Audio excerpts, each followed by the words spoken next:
ficava me embalando e fantasiando histórias. O papel do escritor vai muito além da escrita. A literatura ela é totalmente política.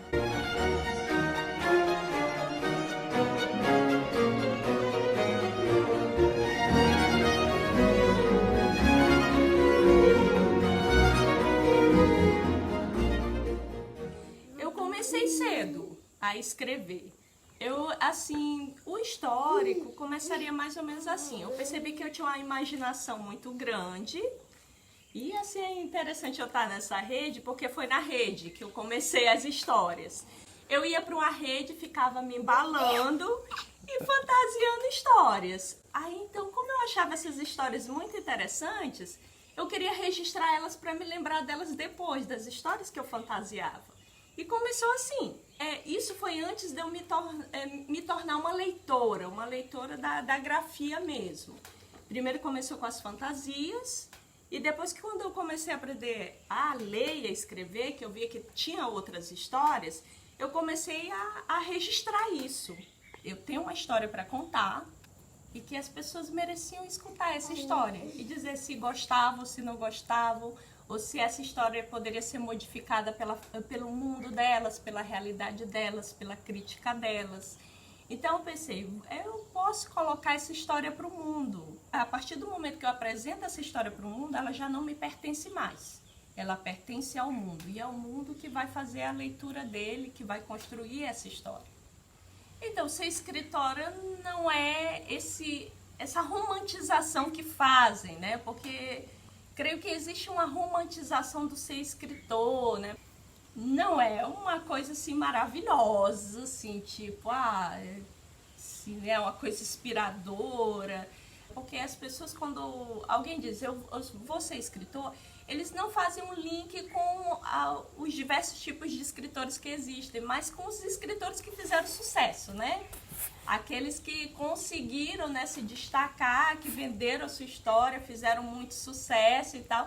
Então pensa, ser escritor é uma coisa muito boa e tal. O papel do escritor vai muito além da escrita, né? Porque a literatura, ela é um produto do seu momento histórico, cultural, social. O escritor é um escritor da sua época. Então ele vai escrever para a sua época. Claro que muitas vezes aquilo que você escreve se torna um clássico justamente porque ele manda uma mensagem para outras épocas, né? É importante pensar a literatura como uma forma de mandar uma mensagem também social, política. E quando eu falo em política, eu não estou falando naquela política que as pessoas atribuem sempre à política partidária, mas falo na política como essa questão da mensagem, do poder que a linguagem, que o discurso transmite para o público, né? No gênero literário que eu escrevo, que é fantasia, que hoje eles chamam até de fantasismo, né? Mas essa fantasia não é só uma simples história que aparece seres sobrenaturais, seres mitológicos e tal. Esses seres mitológicos, eles estão envolvidos também nesse movimento social histórico de questão de gênero, de questões de identidade de gênero, de questões de raça, de etnia. Então tem uma mensagem política ali, né? A literatura ela é totalmente política e que nos faz fazer uma releitura da nossa realidade. E a fantasia, ela se conecta à realidade do seu tempo, ao seu tempo histórico. O nosso tempo que a gente está vivendo hoje, em que envolve temas do fantástico, da fantasia. Para especificar melhor, eu vou falar um pouco do meu primeiro livro, O Homem da Rua Sadalacu. É uma moça que sofreu um acidente, ela entra em coma, e aí do coma ela volta ao sonho que ela sempre tinha desde a adolescência dela, que é ir na casa do cara que ela gostava. Só que dentro do sonho dela, ela nunca encontrava esse cara na casa dele. Quando ela entra em coma, que ela vai de novo para casa dele, ela encontra alguém lá dentro. Ele também estava sonhando o sonho que ela sonha, né? Mais fantástico do que isso não existe, né? Eu acho que foi o boom na época que todo mundo queria saber quem era esse homem. Eu não podia dizer quem era, né?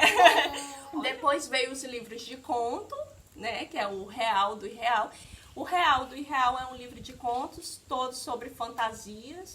Tem um conto que é sobre o gato preto, que é o que eu me lembro agora, né? É sobre uma moça, né, que ela queria encontrar o homem da sua vida, mas está muito difícil encontrar o homem da nossa vida, ainda mais nesse mundo pós-moderno, né, que os homens estão mais complicados do que antigamente. Então, o que ela faz? Ela vai atrás de uma bruxa, né, e pede que ela faça uma poção, né, e tal, faça uma bruxaria ali para ela encontrar o homem da vida dela. A bruxa acaba fazendo uma poção mesmo, mas o que acontece? Ela transforma o gato dela num homem de verdade, né? Aí, poxa, maravilhoso, agora eu tenho um homem aqui em casa. Só que esse homem, ele não é um homem por completo, porque ele ainda pensa que é um gato, né? Então ele vai fazer coisas de gato, né? Isso acaba sendo um problema muito grande para ela, né? E aí vê que eu já trago, assim, esses problemas do relacionamento, mas de uma forma que a fantasia trabalha, né? Que manda uma mensagem que aí você vai tecendo as suas críticas ali. O livro que eu tô trabalhando, o nome do livro é A Canção da Água Doce, são sobre bruxas. Bruxas em Chapuri. O que torna mais interessante. Mas não são aquelas bruxinhas que fazem poçãozinha, aquelas bruxas Wicca. E como toda história de fantasia, tem que ter os seus vilões, tem que ter os seus heróis, né? E tem que ter as suas mensagens. Aí dentro dessa história tem uma moça que está atrás de saber o que aconteceu com o pai dela e que ela acaba se defrontando com essa história da sociedade secreta e vai investigar e vai saber muito mais das origens dela que ela gostaria de saber. Eu tento unir os mitos que a gente conhece, né, que foram trazidos dos mitos gregos, e ao mesmo tempo eu tento trabalhar o nosso folclore aqui. E é o que eu acho interessante para ler esse livro, né? Não só ler, porque vai ser um livro de entretenimento, mas que vai abrir meus olhos para outras perspectivas, de outros olhares, de outras pessoas que talvez o meu mundinho não me permita ver, mas que a literatura permite. O que esperar de um leitor? Que ele possa ler sua história e dialogar, interagir com ela, do jeito dele. E criar, né, a sua própria leitura daquilo. Talvez até mais além, dependendo do leitor, né, do que aquilo que eu pensei escrever. É como eu disse, eu escrevi, aquilo publiquei, já não me pertence mais, pertence ao leitor. E ele pega e se apropria disso e faz a leitura dele, a construção do mundo dele, a criando, seja leitor.